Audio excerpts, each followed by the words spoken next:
চিঠিতে সই জাল নিয়ে এত কথা হচ্ছে, আমরা যদি দেখি সেই চিঠিতে একাধিক অসঙ্গতি রয়েছে। মানে এত অসঙ্গতি রয়েছে, সিআইডি তদন্ত করতে গিয়ে মনে করছে যে এই চিঠির কোনো বৈধতাই নেই। শুধুমাত্র সই জালের অভিযোগ নয়, একের পর এক অসঙ্গতি সেই চিঠিতে। কি কি সেই অসঙ্গতি এক এক করে বোঝার চেষ্টা করব। চিঠি আমাদের হাতে আছে, সেই চিঠি দেখি আপনাদের বোঝানোর চেষ্টা করবো। আমার সঙ্গে অমিত রয়েছে সরাসরি। অমিত, কি কি অসঙ্গতির কথা বলা হচ্ছে? দেখো, একাধিক অসঙ্গতির কথা বলা হচ্ছে।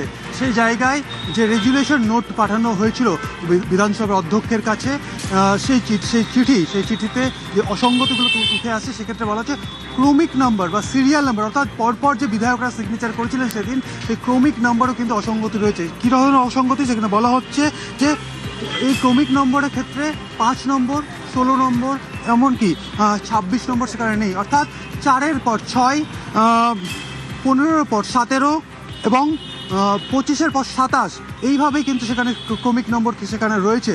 এমনকি তারিখ দেওয়ার ক্ষেত্রেও বা ডাবল হ্যান্ডরাইটিংয়ের ক্ষেত্রেও কিন্তু অসঙ্গতি ধরা পড়েছে। একদম রেজুলেশন নোটবুকের যে প্রথমে যে যিনি সই করেছেন শোভনদেব চট্টোপাধ্যায়, যাকে বিরোধী দলনেতা হিসেবে প্রস্তাব দেওয়া হয়েছিল তৃণমূল কংগ্রেসের তরফে, শোভনদেব চট্টোপাধ্যায়ের তার যে নাম সেখানে 1 নম্বরে লেখা রয়েছে, তার পাশে যে ডেট রয়েছে, সেই ডেট ঘিরেও কিন্তু একটা বিতর্ক তৈরি হয়েছে বা সেই ডেট ঘিরেও কিন্তু অসঙ্গতি মনে হচ্ছে। কারণ তদন্তকারী আধিকারিকরা সেই চিঠি বা রেজুলেশন নোট তারা এক্সামিন করছে, সেখানে দেখা যাচ্ছে যে যেহেতু সেখানে যে ডেট এখানে উল্লেখ করা হয়েছে 6 তারিখে মিটিংয়ের কথা বলা হলো, সেখানে কিন্তু 5 তারিখ সেখানে রয়েছে যেভাবে লেখা রয়েছে। তাহলে কোথাও গিয়ে কি তদন্তকারীরা যে আশঙ্কা প্রকাশ করছেন বা তারা তদন্ত করতে গিয়ে যে সই জালের যে প্রশ্ন উঠেছে, তাহলে কোথাও গিয়ে কি মানে দুটো বিষয় খুব গুরুত্বপূর্ণ হয়ে থাকে এই ধরনের চিঠির ক্ষেত্রে। দুটো বিষয় সবচেয়ে গুরুত্বপূর্ণ থাকে। চিঠির বয়ান মোটামুটি সবাই জানেন, চিঠির বয়ান কি হতে পারে সেটার একটা ফরম্যাট থাকে, কিন্তু দুটো বিষয় সবচেয়ে গুরুত্বপূর্ণ থাকে। এক, সই কারা কারা করছেন, কাদের কাদের সই রয়েছে, সেই সই জাল বলে অভিযোগ উঠছে, সবচেয়ে মারাত্মক জায়গা। আরও একটা বিষয় গুরুত্বপূর্ণ থাকে এই ধরনের চিঠির ক্ষেত্রে, তা হলো চিঠির তারিখ। সেই তারিখেও তো গণ্ডগোল হচ্ছে। যে তারিখ 6 তারিখে বৈঠক হয়েছে বলা হচ্ছে, অথচ এই যে তারিখ এটা 6 না 5 না 6, তা নিয়েই তো সন্দেহ হয়। তো সিআইডি তদন্তকারীরা কি বলছেন অমিত? একেবারে সিআইডি তদন্তকারীরা এই অসঙ্গতিগুলো ইতিমধ্যে তাদের সামনে এসছে। যেমন ক্রমিক নম্বর বা সিরিয়াল নম্বর যেমন বেশ কিছু নেই, সেটাতে যেমন প্রশ্ন উঠছে। এবং একইভাবে যে বৈঠক হয়েছিল, সেই বৈঠকের দিন ছিল 6 তারিখ। তাহলে শোভনদেব চট্টোপাধ্যায় যে সিগনেচার করেছেন, সেই সিগনেচারের পাশে যে ডেটটি লেখা রয়েছে, সেই ডেটটি 5 না 6 সেটি কিন্তু বোঝা যাচ্ছে না।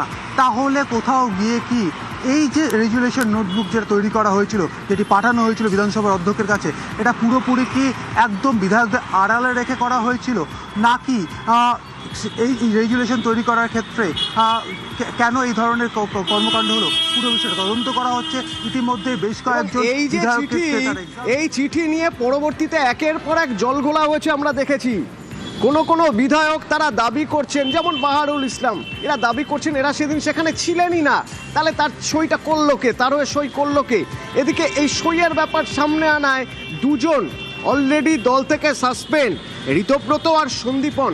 এই ঋতব্রত আর সন্দীপন দুজন সাসপেন্ড হওয়ার পরে এখন যা দেখা যাচ্ছে তা হলো তৃণমূলে একটা বড় সড়ো ভাঙন হতে পারে, শুধুমাত্র সময়ের অপেক্ষা। কারণ অনেক বিধায়করাই নাকি ঋতব্রত সন্দীপনের সঙ্গে যোগাযোগ করছেন, এবং সেক্ষেত্রে দলত্যাগ বিরোধী যদি আইন এড়াতে হয়, তাহলে 52 জন বিধায়ক যদি সকলে থাকে এই ঋতব্রত সন্দীপনের সঙ্গে, তাহলে তারা দলত্যাগ বিরোধী আইন এড়াতে পারবেন। তারা কি আর চিঠি দেবেন বিধানসভায়? কি জানতে পারছি, আবির রয়েছে আমার সঙ্গে। আবির,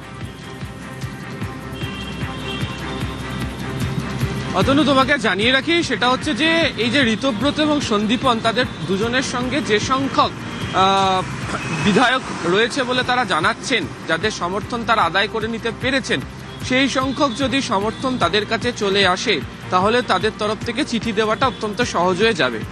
সূত্রের খবর আজকে বিধানসভার অধ্যক্ষ বা বিধানসভার সচিবালয়ের কাছে তারা চিঠি জমা দিতে পারেন এবং ইতিমধ্যেই গতকাল থেকে এই বিষয় নিয়ে বিধায়কদের সঙ্গে কথা বলা, তাদের যে সই সংগ্রহ করার যে কাজ, সেই কাজ ইতিমধ্যেই শুরু হয়ে গিয়েছে। প্রথমত হচ্ছে দুটো উপায় রয়েছে, এক বিধানসভার অধ্যক্ষ বা সচিবালয়ের কাছে চিঠি জমা দেওয়া, দুই হচ্ছে যখন অধিবেশন শুরু হবে বিধানসভা ঠিক সেই মুহূর্তে দাঁড়িয়ে বিধানসভার অধ্যক্ষের তরফ থেকে ঋতব্রত বা সন্দীপনের কাছে জানতে চাওয়া হবে যে তাদের কাছে কি সত্যি নাম্বার রয়েছে, যদি সত্যি নাম্বার থাকে তাহলে কি করতে হবে, তাহলে তাদেরকে ফ্লোর টেস্টে তাদেরকে প্রমাণ দিতে হবে যে তাদের কাছে বিধায়ক রয়েছে। ফলে এক্ষেত্রে দাঁড়িয়ে 2/3 অর্থাৎ 52 থেকে 53 জন বিধায়কের যদি স্বাক্ষর নিয়ে এবং ফ্লোর টেস্টেও তারা বিধানসভার অধিবেশন কক্ষের মধ্যে প্রমাণ করে দিতে পারে, ফলে তারাই বিরোধী দল হিসাবে বিধানসভার অভ্যন্তরে তাদের যে স্বীকৃতি, সেই স্বীকৃতিটা পেয়ে যাবে। এবং সেই মর্মেই বিভিন্ন জায়গাতে ঋতব্রত এবং সন্দীপন তাদের তরফ থেকে যোগাযোগ করে কাজ চালাচ্ছে, এমনটাই আমরা জানতে পারছি। আবির সঙ্গে থাকো। আমরা যে চিঠির কথা বলছিলাম, যে চিঠিতে একাধিক অসঙ্গতি রয়েছে, যে চিঠিতে শুধুমাত্র সই জাল নয়, সেই চিঠিতে যে ক্রমিক সংখ্যা, সেই ক্রমিক সংখ্যাও এদিক ওদিক। অমিত, সেটা যদি আমাদের একবার স্পষ্ট করে বোঝানো যায়। দেখো, যে রেজুলেশন নোট পাঠানো হয়েছিল বিধানসভার অধ্যক্ষের কাছে, সেখানে যে ক্রমিক সংখ্যা যদি ধরে নেওয়া যায় 1 2 3 4 5 6 7 8 9 10, আমি যদি এইভাবে সিরিয়াল নম্বর যদি ধরি, সেক্ষেত্রে চিঠি সেই নোটে দেখা যাচ্ছে যে 5 নম্বর, 16 নম্বর এবং 26 নম্বর মিসিং। অর্থাৎ 5 নম্বর সেখানে নেই, 16 নম্বর সেখানে নেই, 26 নম্বর সেখানে নেই। অর্থাৎ 4-এর পর পরবর্তী যে সিগনেচারটি রয়েছে 4-এর পর 6, একইভাবে 16 যেহেতু নেই সেক্ষেত্রে 15-এর পর 17 এবং 26 যেহেতু নেই সেক্ষেত্রে 25-এর পর 27, এইভাবে কিন্তু ক্রমিক নম্বরগুলো রয়েছে। এবং সেই তথ্য প্রমাণও কিন্তু আমাদের হাতে এসছে, যে চিঠি বিধানসভা অধ্যক্ষের কাছে জমা দেওয়া হয়েছিল তৃণমূলের তরফে, এবং সেই চিঠি এই মুহূর্তে ইনভেস্টিগেশন করছে তদন্তকারী আধিকারিকরা। চিঠির হ্যান্ডরাইটিং এক্সপার্টকে দিয়ে এক্সামিন যেমন করানো হয়েছে, এবং চিঠির ছত্রে ছত্রে যে অসঙ্গতিগুলো রয়েছে, এই অসঙ্গতিগুলো কেন, এমনকি যে তারিখ যে লেখা রয়েছে, সেক্ষেত্রে শোভনদেব চট্টোপাধ্যায়ের নামের পাশে যে তারিখ দেওয়া রয়েছে, সেই তারিখ নিয়েও বিভ্রান্তি, তারিখ নিয়েও বিতর্ক তৈরি হচ্ছে যে 6 তারিখ মিটিং হলে সেখানে তাহলে 5 তারিখ কেন, ওটা উনি 5 লিখেছেন নাকি 6 লিখেছেন। এছাড়া বেশ কিছু বিধায়কের সিগনেচার যেখানে রয়েছে, বেশ কিছু জায়গায় ডাবল হ্যান্ড রাইটিং রয়েছে। যখন কোনো বিধায়ক সজ্ঞানে যখন তিনি সিগনেচার করবেন বা তিনি সই করবেন, তাহলে কিন্তু একবারে সিগনেচার করবেন, তিনি জেনে বুঝে সই করছে। কারণ মিটিংয়ের বিষয়বস্তু কি, তিনি যদি মিটিংয়ে উপস্থিত থাকেন, তিনি মিটিংয়ে ছিলেন, রেজুলেশন কি নেওয়া হলো, তাহলে ডাবল হ্যান্ড রাইটিং কেন? এই প্রশ্নগুলো ইতিমধ্যে উঠতে শুরু করেছে।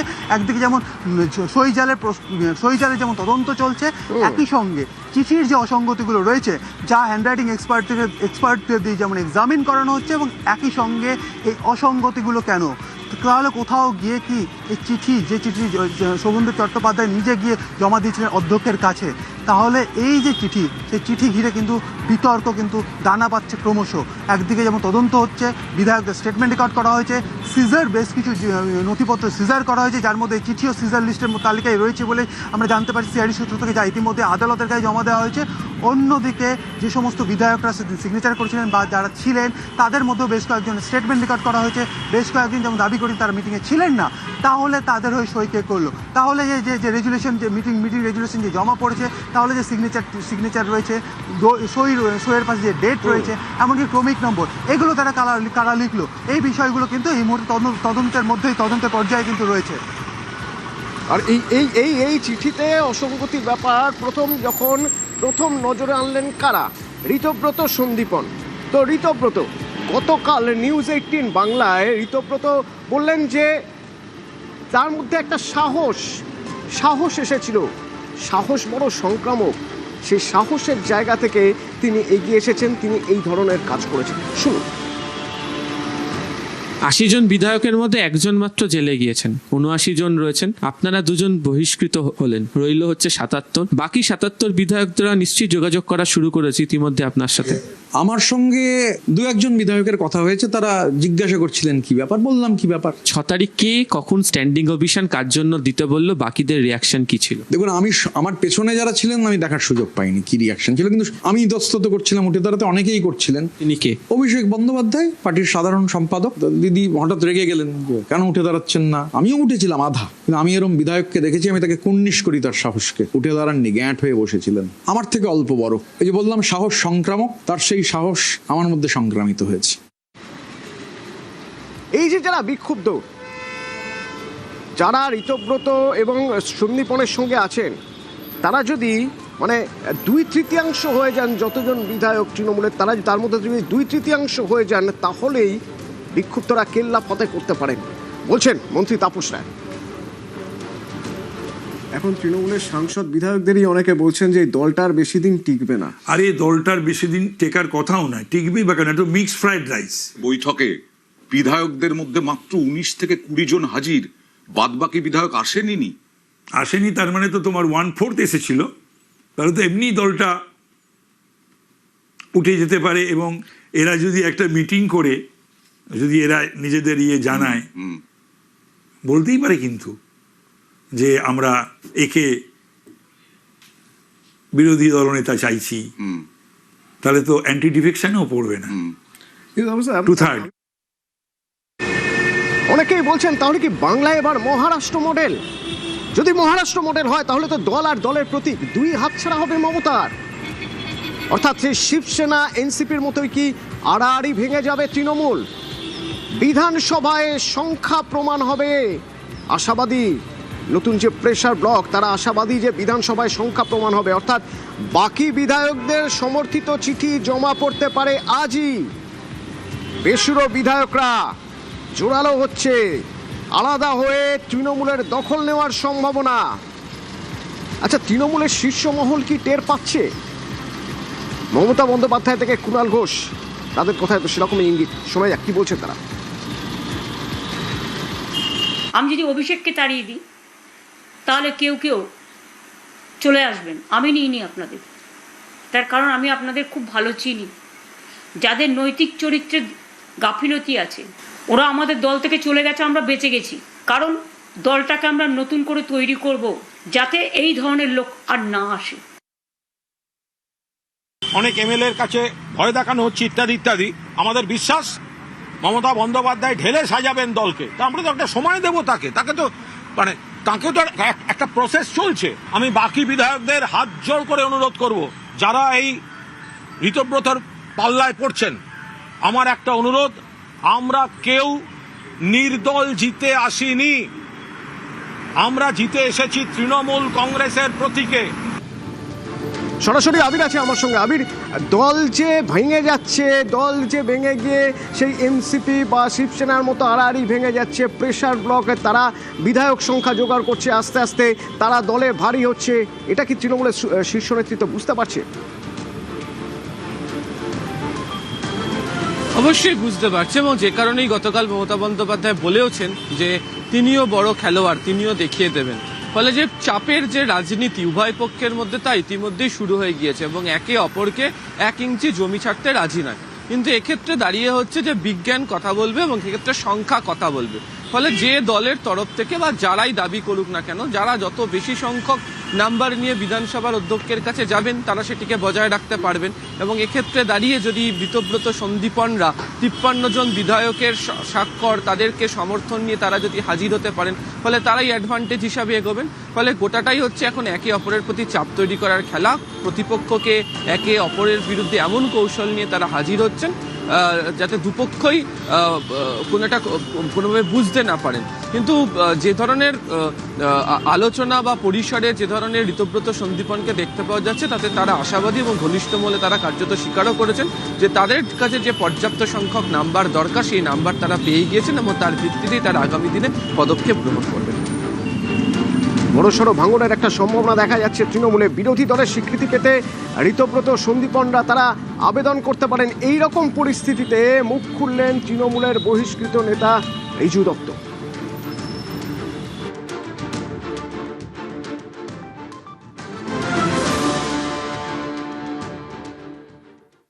অ্যান্টি পার্টি অ্যাক্টিভিটি বা দলবিরোধী কার্যকলাপের জন্য 2 জন বিধায়ককে গতকাল তৃণমূল কংগ্রেস বহিষ্কার করেছে। এবং তারপরে সূত্র মারফত যা খবর পাচ্ছি যে সেই 2 জন বিধায়কের মধ্যে একজন ঋতব্রত বন্দ্যোপাধ্যায়ের নেতৃত্বে তৃণমূলের জয়ী বিধায়কদের একটা বড় অংশ, সেটা প্রায় 50 জন, তারা নাকি গোপন মিটিং করছে, কখনো রুবিতে কোনো হোটেলে, কখনো এমএলএ হোস্টেলে, এবং তারা নাকি ঠিক করেছে যে অভিষেক বন্দ্যোপাধ্যায়ের নেতৃত্ব তারা মানবেন না, আর তারা স্পিকারকে চিঠি দেবেন যে তারাই আসল তৃণমূল কংগ্রেস।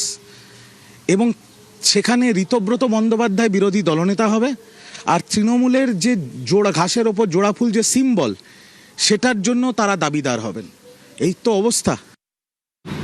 বাংলায় কি তাহলে এবার মহারাষ্ট্র মডেল? কেন মহারাষ্ট্র মডেল বলা হচ্ছে? কিভাবে ভেঙে গেছিল এনসিপি, শিবসেনা, একেবারে আড়াআড়ি ভেঙে গিয়েছিল। মহারাষ্ট্র মডেল কি, এক নজরে একবার বুঝে নেওয়া যাক। 2019 সালে মহারাষ্ট্রে বিধানসভা ভোটটা হয় এবং সেখানে শিবসেনা এবং বিজেপির জোট, যেটা ভোটের আগে তৈরি হওয়া জোট, তারাই সংখ্যাগরিষ্ঠ আসনগুলি পায়। বিজেপি সবথেকে বেশি আসন পায়, বিজেপি পেয়েছিল 105টা আসন আর শিবসেনা পেয়েছিল 56টি আসন। মহারাষ্ট্রে কিন্তু এই বিজেপি শিবসেনার বন্ধুত্ব বা জোট, এটার কিন্তু একটা দীর্ঘ ইতিহাস আছে। বালাসাহেব ঠাকরের আমল থেকে শিবসেনা আর বিজেপির জোট। একটা সময় মহারাষ্ট্রে বড় ভাই ছিল শিবসেনা, ছোট ভাই ছিল বিজেপি, কিন্তু 2019 সালের ভোটে দেখা যায় শিবসেনাকে টপকে গিয়ে অনেকটাই এগিয়ে গেছে বিজেপি, অর্থাৎ বিজেপিই বড় ভাই হিসাবে উঠে আছে। সেই অবস্থায় শিবসেনা চেয়েছিল তাদের পরিবার থেকে কেউ একজন মুখ্যমন্ত্রী হোক, ঠাকরে পরিবার থেকে, যা কখনো হয়নি। কিন্তু বিজেপি তাতে রাজি হয়নি। বিজেপি বলেছিল আমাদের বিধায়ক সংখ্যা অনেক বেশি, বিজেপি থেকেই কেউ একজন মুখ্যমন্ত্রী হবেন। এই নিয়ে সংঘাতের পরিস্থিতি তৈরি হয়। শেষমেশ শিবসেনা সরে যায় বিজেপির থেকে। প্রথম দেখা যায় শিবসেনা আর বিজেপির ভাঙন। তখন বিজেপি কি করলো? তখন বিজেপি এনসিপির দিকে হাত বাড়ালো। শরদ পাওয়ারের ভাইপো অজিত পাওয়ার, তার সঙ্গে কথা বললেন, তাকে নিজেদের দিকে টেনে নিলেন। টেনে নিয়ে সরকার করলেন। মুখ্যমন্ত্রী হলেন দেবেন্দ্র ফডনবিস, উপমুখ্যমন্ত্রী হলেন অজিত পাওয়ার, শরদ পাওয়ারের ভাইপো। কিন্তু এই মুখ্যমন্ত্রিত্ব বা এই সরকার যাতে বেশি দিন না টেকে, সেই জন্য আসরে নেমে পড়েন মহারাষ্ট্রের একজন প্রবীণ রাজনীতিবিদ শরদ পাওয়ার। তিনি কি করলেন? তিনি কংগ্রেসের সঙ্গে কথা বললেন এবং শিবসেনার সঙ্গে কথা বললেন। কথা বলে একটি জোট তৈরি করলেন, যার নাম হচ্ছে মহাবিকাশ আঘাড়ি জোট। এই জোটের কাছে সংখ্যা অনেক বেশি। দেবেন্দ্র ফডনবিস বুঝে গেলেন যে ফ্লোর টেস্টে তিনি পাশ করতে পারবেন না, যথেষ্ট সংখ্যা নেই, তাই তিনি সরকার থেকে সরে গেলেন। নতুন সরকার গঠন হলো। সেখানে মুখ্যমন্ত্রী হলেন উদ্ধব ঠাকরে, শিবসেনা পরিবারের উদ্ধব ঠাকরে। উদ্ধব ঠাকরে মুখ্যমন্ত্রিত্ব চলল 3 বছর। 2022 সালে খেলা কিন্তু ঘুরে গেল। শিবসেনার একনাথ শিন্ডে, উদ্ধব ঠাকরের শিবসেনার হাতে ছিল, আবার মনে করিয়ে দিই, 56টি আসন, 56 জন বিধায়ক। আর এদিকে একনাথ শিন্ডে 40 জন বিধায়ক নিয়ে চলে গেলেন গুয়াহাটির একটি হোটেলে। তারা গিয়ে বিজেপির সঙ্গে হাত মেলালেন। হাত মিলিয়ে একটা মহাজোট তৈরি হলো। আরও কয়েকটি ছোট ছোট দলের বিধায়করা যুক্ত হলেন। তারা গিয়ে নতুন সরকার করলেন এবং একনাথ শিন্ডে ইলেকশন কমিশনের কাছে গিয়ে বললেন, দেখুন আমার কাছে সংখ্যা বেশি, আমরাই সরকারে, তাহলে শিবসেনার প্রতীকটাও আমাদের প্রতীক, আমাদের হাতে তুলে দেওয়া দরকার। ইলেকশন কমিশন সেটা মেনে নিলেন। তীর ধনুক, যেটা শিবসেনার প্রতীক, সেটা চলে গেল একনাথ শিন্ডের হাতে, আর উদ্ধব ঠাকরের হাতে এখন রইল মশাল। এই ঘটনাটাকেই বলা হয় মহারাষ্ট্র মডেল। এবং এটাও মাথায় রাখতে হবে, শুধু কিন্তু শিবসেনার ভাঙন হয়েছে তা নয়। মহারাষ্ট্রের মধ্যে মহারাষ্ট্র মডেলে এনসিপিও কিন্তু ভেঙে গেছে। শরদ পাওয়ার থেকে তার ভাইপো সরে গেছেন, অজিত পাওয়ার হয়ে গেছে, আলাদা হয়ে গেছেন। এবং অজিত পাওয়ারের হাতেও কিন্তু এনসিপির যে আসল যে প্রতীক, সেটাও কিন্তু চলে এসেছে অজিত পাওয়ারের হাতে। এইটাকেই বলা হয় মহারাষ্ট্র মডেল।